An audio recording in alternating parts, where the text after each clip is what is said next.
नमस्कार, मैं हूं प्रज्ञा। बिहारी न्यूज में आपका स्वागत है। आज है 23 जुलाई, दिन रविवार। खबरों की ओर बढ़ने से पहले एक नजर सुर्खियों पर। बिहार डीजल अनुदान ऑनलाइन आवेदन शुरू। जमीन के दस्तावेज ऑनलाइन उपलब्ध कराने को कानून में होगा संशोधन। नियोजन सह व्यावसायिक मार्गदर्शन मेला 2023 में पाए रोजगार। आधार कार्ड से जुड़ा ये 10 जरूरी काम करे घर बैठे।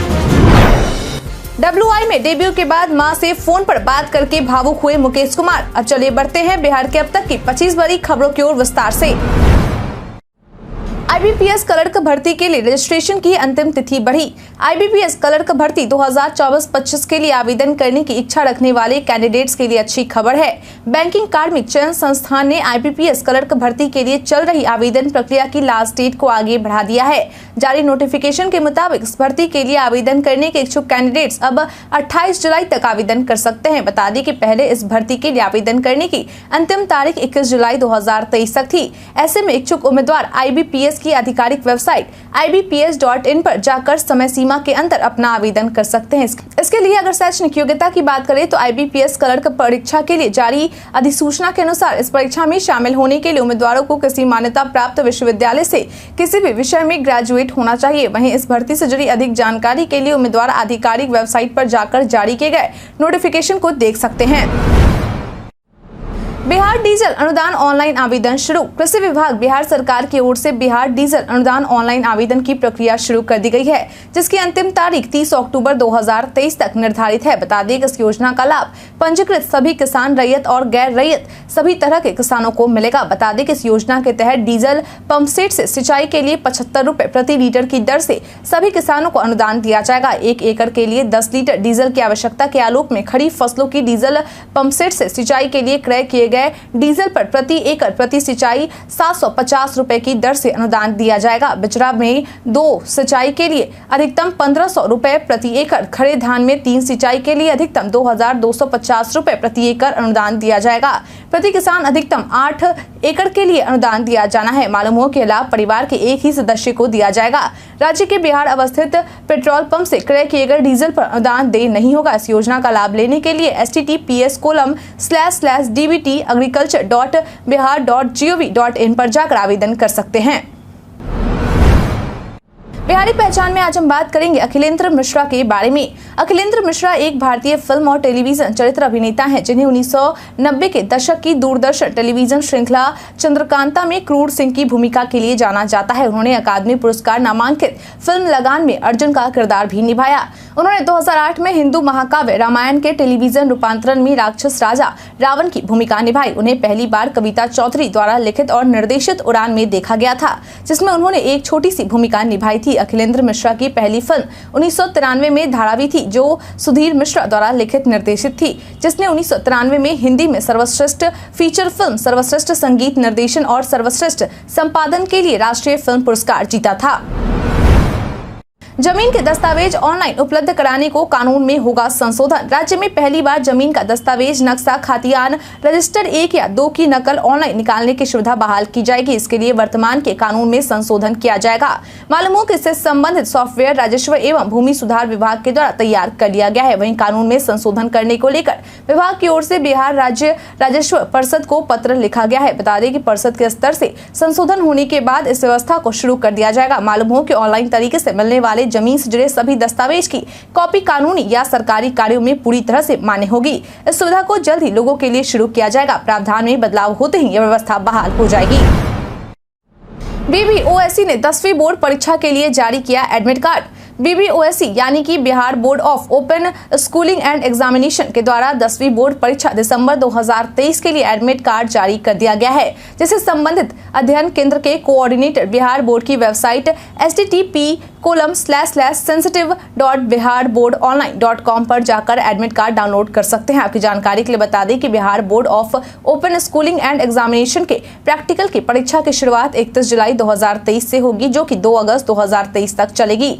वहीं थ्योरी पेपर की शुरुआत 4 अगस्त 2023 से होगी और 12 अगस्त 2023 तक चलेगी। ऐसे में सभी छात्रों को प्रैक्टिकल परीक्षा से पहले मुहर और हस्ताक्षर युक्त प्रवेश पत्र उपलब्ध करवा दिए जाएंगे। वहीं एडमिट कार्ड को लेने के लिए छात्रों को किसी प्रकार की कोई शुल्क शुल्क अदा नहीं करनी होगी। बता दें कि अगर एडमिट कार्ड डाउनलोड करने में कोई परेशानी आती है तो जारी किए गए हेल्पलाइन नंबर 0612223074 पर संपर्क कर सकते हैं।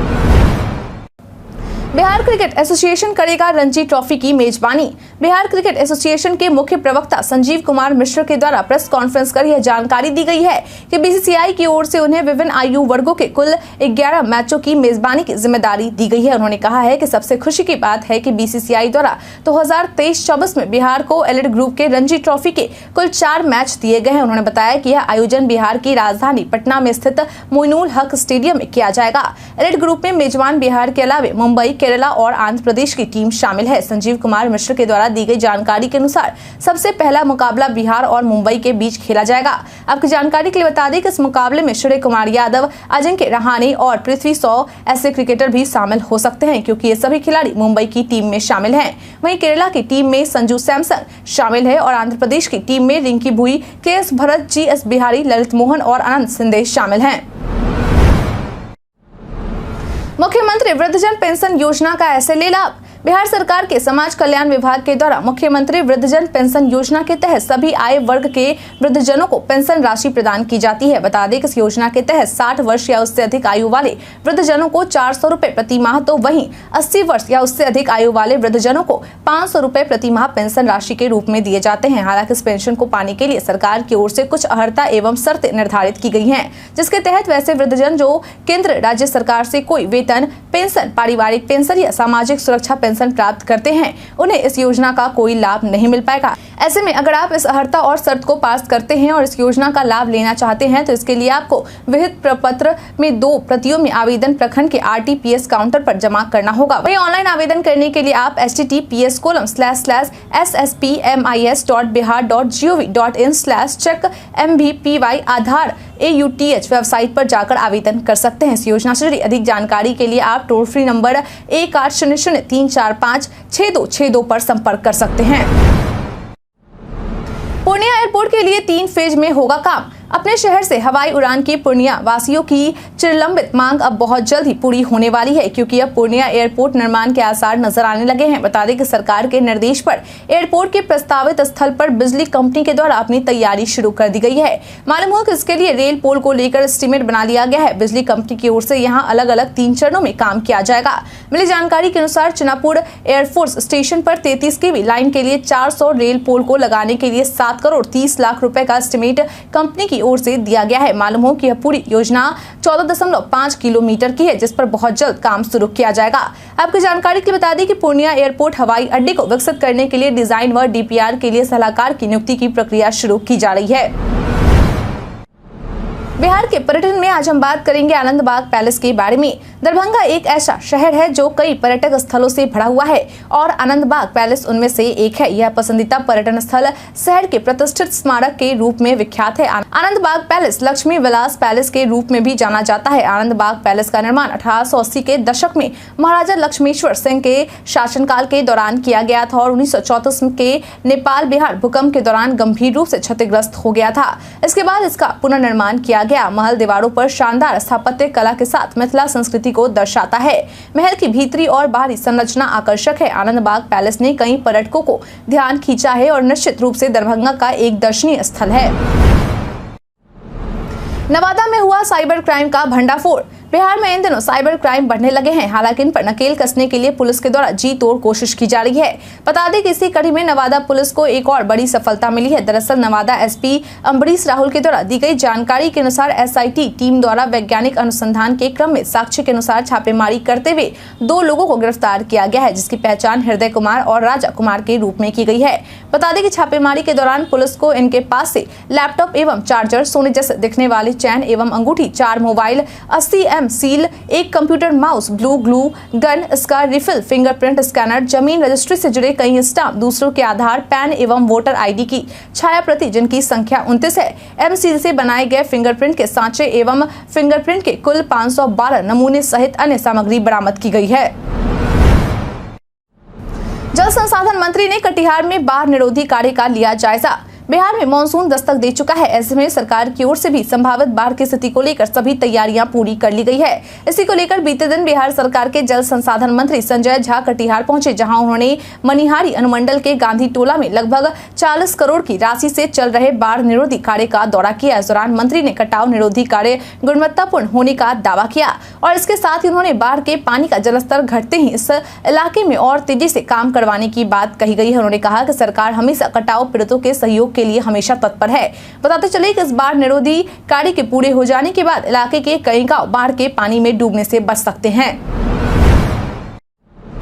नियोजन सह व्यावसायिक मार्गदर्शन मेला 2023 में पाए रोजगार। बिहार सरकार के श्रम संसाधन विभाग के निदेशालय नियोजन एवं प्रशिक्षण की ओर से नियोजन सह व्यावसायिक मार्गदर्शन मेला 2023 का आयोजन किया गया है, जिसमें राज्य के सभी जिलों के तकनीकी एवं गैर तकनीकी क्षेत्र में योग्यता रखने वाले आवेदकों के लिए निजी क्षेत्र में रोजगार पाने का सुनहरा अवसर है। बता दें कि मुंगेर के किला परिसर के पोलो मैदान में प्रमंडलीय स्तर पर 24 और 25 जुलाई को 2 दिवसीय, गया के DRCC परिसर केंदुई में 28 और 29 जुलाई को 2 दिवसीय, अरवल के गांधी मैदान में 31 जुलाई को 1 दिवसीय, नवादा के सरकारी ITI कैंपस में 2 अगस्त को 1 दिवसीय, शेखपुरा के अभ्यास मध्य विद्यालय में 3 अगस्त को 1 दिवसीय, जमुई के श्री कृष्ण सिंह मेमोरियल स्टेडियम परिसर में 4 अगस्त को 1 दिवसीय, औरंगाबाद के अनुग्रह इंटर विद्यालय में 7 अगस्त को 1 दिवसीय और रोहतास के डालमिया नगर के संयुक्त श्रम भवन कैंपस में 9 अगस्त को 1 दिवसीय रोजगार मेला का आयोजन किया जा रहा है। बता दें कि इसमें भाग लेने वाले अभ्यर्थियों को NCS के पोर्टल www.ncs.gov.in पर निबंधन कराना होगा। मालूम हो कि रोजगार मेले का आयोजन सुबह 10 बजे से शाम 4 बजे तक आयोजित किया जाएगा। आधार कार्ड से जुड़ा ये 10 जरूरी काम करें घर बैठे। आधार कार्ड उन जरूरी कागजातों में से एक है जिनका इस्तेमाल कर हम कई जरूरी योजनाओं का लाभ लेते हैं और साथ ही कई जरूरी कामों को भी पूरा करते हैं। ऐसे में अब आधार को अपडेट रखना जरूरी है। आपको जानकारी के लिए बता दें कि आधार कार्ड के ऐसे 10 काम हैं जो आप घर बैठे आसानी से UIDAI की आधिकारिक वेबसाइट से कर सकते हैं। इन 10 कामों में आप आधार में किए गए किसी भी अपडेट परिवर्तन की स्थिति जांच सकते हैं। इसमें आधार सेवा केंद्र में किए गए परिवर्तन अपडेट भी शामिल है। आप अपने आधार में किए गए अपडेट का विवरण भी देख सकते हैं। यूजर्स आधार PVC कार्ड ऑर्डर कर सकते हैं। निकटतम आधार सेवा केंद्र का पता लगा सकते हैं। आधार सेवा केंद्र के लिए अपॉइंटमेंट बुक कर सकते हैं। अपने आधार कार्ड की वैधता जांच सकते हैं। अपने आधार कार्ड या इससे अधिक के दुरुपयोग से संबंधित शिकायत दर्ज कर सकते हैं और M-आधार वेबसाइट से अपना E-आधार डाउनलोड कर सकते हैं। स्पीडी ट्रायल से 6 महीने में 4000 अभियुक्तों को दिलाई गई सजा। ADG जितेंद्र सिंह गंगवार के द्वारा संवाददाता सम्मेलन में स्पीडी ट्रायल को लेकर विस्तार से जानकारी देते हुए बताया गया कि राज्य में इस वर्ष यानी कि पिछले 6 महीना में स्पीडी ट्रायल के तहत बिहार पुलिस के द्वारा कुल 2098 कांडों में 4114 अभियुक्तों को सजा दिलाई गई है, जिनमें से 2 अभियुक्तों को फांसी की सजा दी गई है तो वहीं 480 अभियुक्तों को आजीवन कारावास तो 379 अभियुक्तों को 10 वर्ष या इससे अधिक कैद की सजा दिलाई गई है। उन्होंने बताया कि आर्म्स एक्ट में 197 कांड में 241 को सजा दिलाई गई, हत्या के 204 मामलों में 489, डकैती की 6 घटनाओं में 6, लूट की 34 घटनाओं में 48 को सजा दिलाई गई, जबकि अपहरण की 24 घटनाओं में 21, बलात्कार की 143 घटनाओं में 174, पॉक्सो अधिनियम के 397 मामलों में 485 अपराधियों को सजा दिलाई गई है। प्रदेश के उत्तर के जिलों में बारिश और वज्रपात के आसार। बिहार में मौसम का मिजाज बदल रहा है। बदलते हालात के बीच में अब लोगों को तेज गर्मी और उमस से परेशानी का सामना करना पड़ रहा। प्रदेश में बारिश नहीं होने से किसानों के साथ ही आम लोगों को काफी परेशानी का सामना करना पड़ रहा है। मौसम विभाग की माने तो फिलहाल मानसून ट्रफ लाइन रेखा बिहार के आसपास नहीं है। सूबे के किसी भी हिस्से में मानसून ट्रफ लाइन नहीं गुजर रही, साथ ही कोई भी स्थानीय सिस्टम भी विशेष रूप से प्रभावी नहीं है, जिसके कारण प्रदेश में बारिश की समस्या उत्पन्न हो गई है। मौसम विभाग की तरफ से जारी अपडेट के अनुसार प्रदेश के उत्तर भागों के जिलों के 1 या 2 स्थानों में वज्रपात के साथ मेघ गर्जन होने की संभावना है। विभाग ने इसी तरह के अपडेट 23 जुलाई और 24 जुलाई को लेकर अपडेट किया है। हालांकि मौसम विभाग के इस अपडेट में बदलाव की भी पूरी संभावना है। बिहार बोर्ड मेडिकल व इंजीनियरिंग के साथ मुफ्त में कराएगा योगा क्लास। बिहार बोर्ड की ओर से मुफ्त में मेडिकल और इंजीनियरिंग की मुफ्त में तैयारी करवाई जा रही है। इसी कड़ी में अब इन बच्चों को योगा की शिक्षा भी मुफ्त में दी जाएगी, ताकि ये बच्चे शारीरिक व मानसिक रूप से स्वस्थ रह सके। इसके लिए बोर्ड की ओर से 27 जुलाई तक छात्रों के लिए पुरुष शारीरिक प्रशिक्षक व छात्राओं के लिए महिला शारीरिक प्रशिक्षक के आवेदन मांगे गए हैं। ऐसे में इच्छुक शारीरिक प्रशिक्षक आवेदक समिति के ईमेल computercellbseb@gmail.com पर पर जाकर आवेदन कर सकते हैं, जिसके बाद आवेदन करने वाले शारीरिक प्रशिक्षक का 31 जुलाई को इंटरव्यू किया जाएगा और उसके आधार पर ही उनका चयन किया जाएगा। आपकी जानकारी के लिए बता दें कि योगा का क्लास सप्ताह में 6 दिन सुबह 6 बजे से लेकर 7 बजे तक चलेगी। वहीं इसके लिए शिक्षकों को मानदेय के रूप में 12,000 रुपए दिए जाएंगे।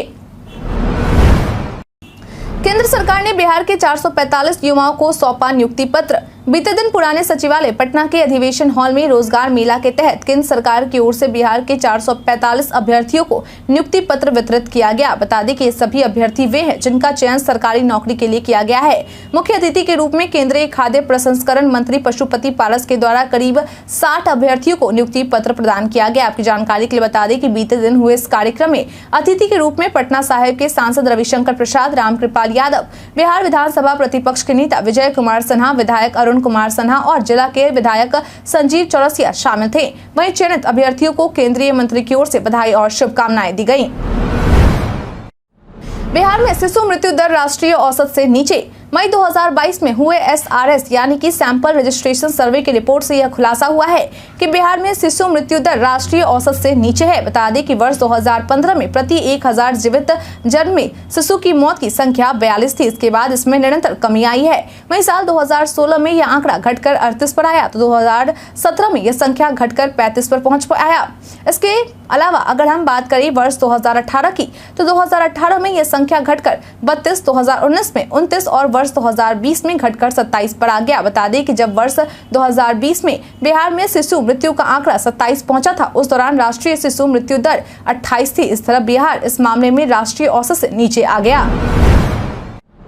हाजीपुर से चुनाव लड़ने को लेकर पशुपति पारस ने कहा ये। बीते दिन केंद्रीय मंत्री पशुपति पारस के द्वारा बीते दिन बिहार की राजधानी पटना में प्रेस कॉन्फ्रेंस कर मीडिया से बातचीत करते हुए हाजीपुर से चुनाव लड़ने को लेकर अपना स्टैंड क्लियर किया गया।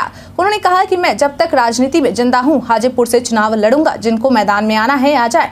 बिहार के लोगों को गलतफहमी हुई। चिराग और पारस को गले मिलते आपने देखा है, वो रिश्ता अलग है, राजनीति का रिश्ता अलग है। चिराग पासवान अपनी जगह है, मैं अपनी जगह हूँ, लेकिन हाजीपुर से मैं चुनाव लड़ूंगा। इससे मुझे दुनिया की कोई ताकत नहीं रोक सकती है। मैं पहले भी कह चुका हूँ, मैं जब तक राजनीति में जिंदा हाजीपुर की जनता की सेवा करता रहूंगा और एनडीए गठबंधन का ही पार्ट रहूंगा। इससे कोई फर्क नहीं पड़ता कि सामने चिराग लड़े या कोई और, मैं लड़ूंगा ही। मैं एनडीए गठबंधन का उम्मीदवार हूँ, मैं एनडीए गठबंधन से ही चुनाव लड़ूंगा। जिनको मैदान में आना है आ जाए।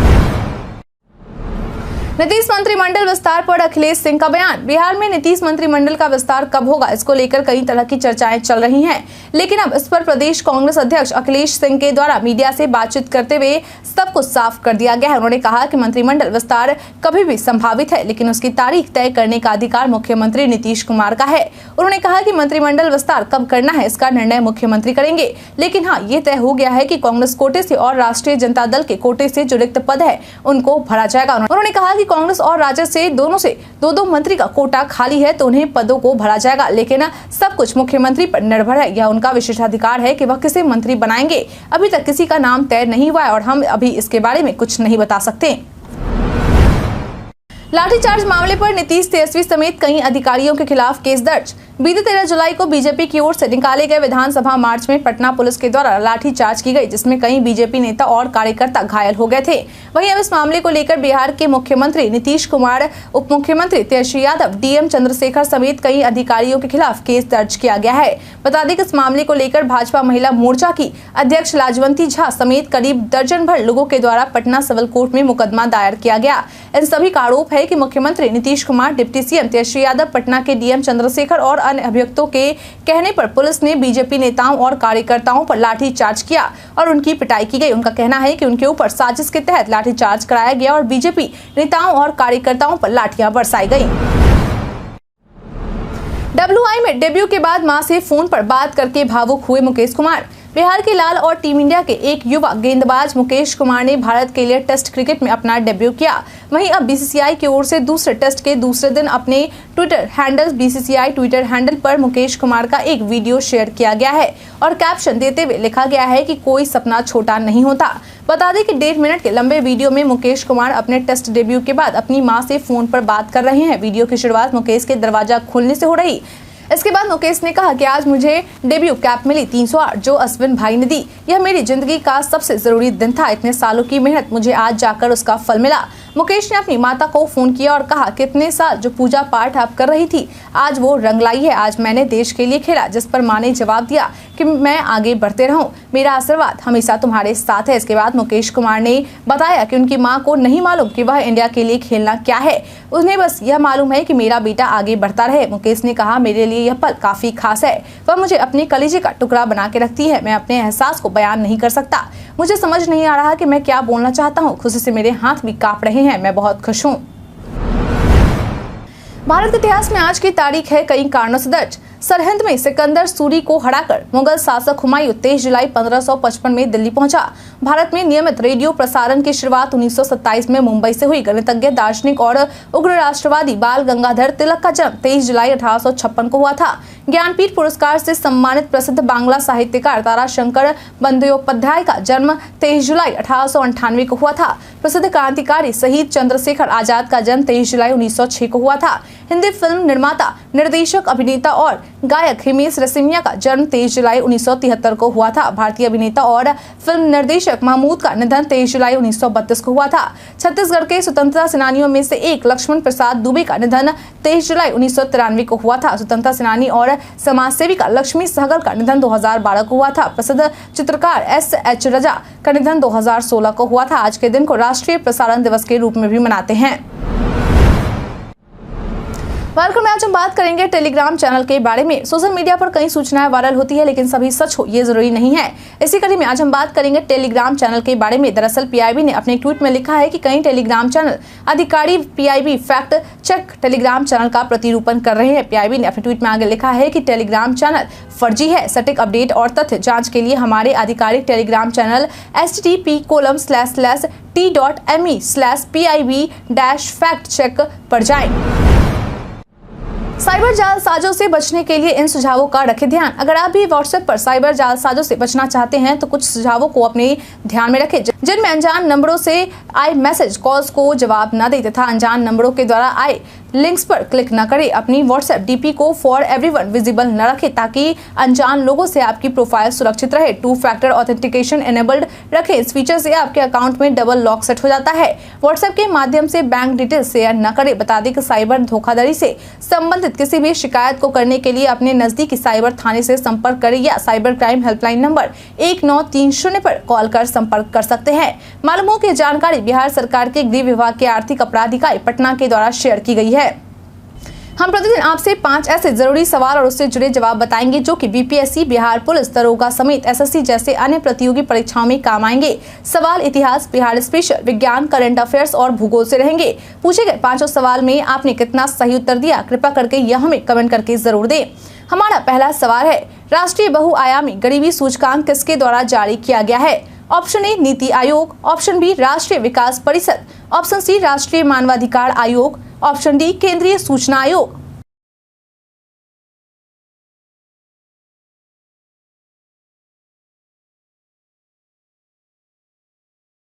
इसका सही उत्तर है ऑप्शन ए नीति आयोग। अगला सवाल, अभी हाल में ही आईआईटी रुड़की ने किसे खोसला राष्ट्रीय पुरस्कार से सम्मानित किया है? Option A Arun Kumar Shukla, option B professor AK Chaturvedi, option C professor Hartmut Michel, option D doctor Kanishka Vishwas.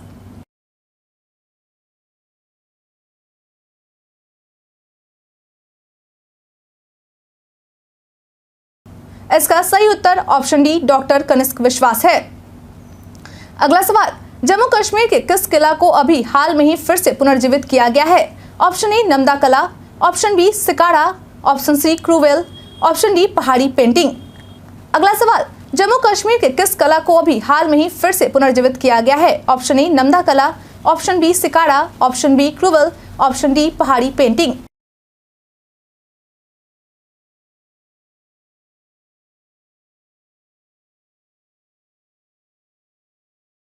इसका सही उत्तर है ऑप्शन ए नमदा कला। अगला सवाल, इनमें से किस शासक ने पाटलिपुत्र को सर्वप्रथम अपनी राजधानी बनाई? Option A Chandragupta Maurya, option B राजा Ashoka, option C Chandragupta Vikramaditya, option D Kanishka.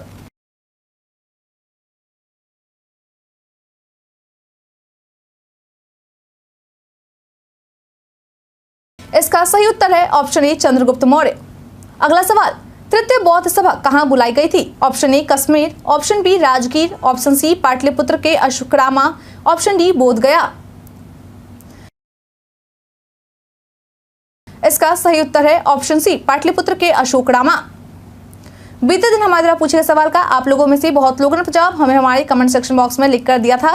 जिन्होंने हमारे द्वारा पूछे गए सवाल का जवाब दिया है उनके नाम है प्रमोद राम, कमलेश शर्मा, मोटू रंगीला, नसीम अख्तर, गोनर शर्मा, रवि कुमार राम, मनीष कुमार, राजकिशोर महतो, सुनील ऋषिदेव, मृत्युंजय कुमार, सुरेश ओरम, आयुष राज, अतीक खान, मुन्नी कुशवाहा, पंकज कुमार दास, बिट्टू सिंह।